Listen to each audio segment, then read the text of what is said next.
لحديث صحيح بخاري دهاتوا إمام بخاري وما دقرتوا رحمتي خوي ليبت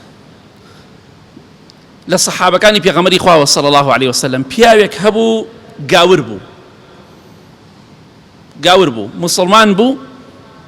إيماني هنا با بيغمري خواه صلى الله عليه وسلم سورة بقرة وآل عمران دخوين دوا وخوين دوار بو حتى اشتبوا بيغمري خواه نوسي صلى الله عليه وسلم بلام زوري نخيان سبحان الله دوبارا لدين هل قرايو بو بقاور أمجا راي كد بولاي روم شو بولاي اوان سكاتي بيغمري خواك صلى الله عليه وسلم أيوت محمد إيش نازاني صلى الله عليه وسلم إلا أولا بكمل في ريدكم هيش نازاني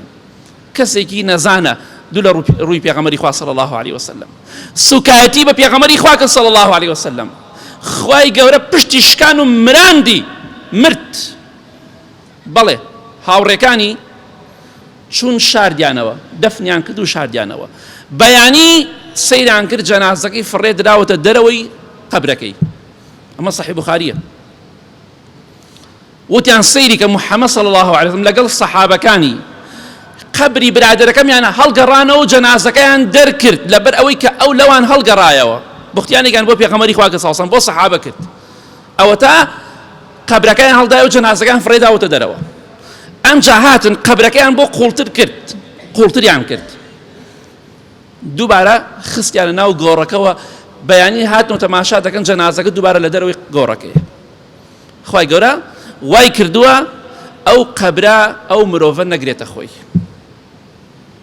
بەڵێ هەم دووبارە بوختیانیان کردەوە وتیان محەممەد صلی الله عليه وسلم لەگەڵ سەحابەکان و هاوڕێکانیدا قەبری براکەمانیان براکەی ئەوان کە گاورەکە بوو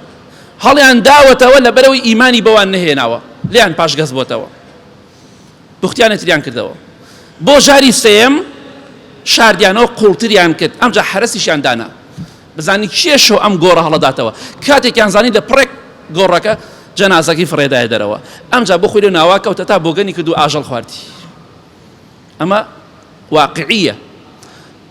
بۆی هەر کەسێک سوکایەتی بەخوا و پێغەمبەری خوا بکە ساسم سوکایەتی بە قورئان و بە ئیسلام بکە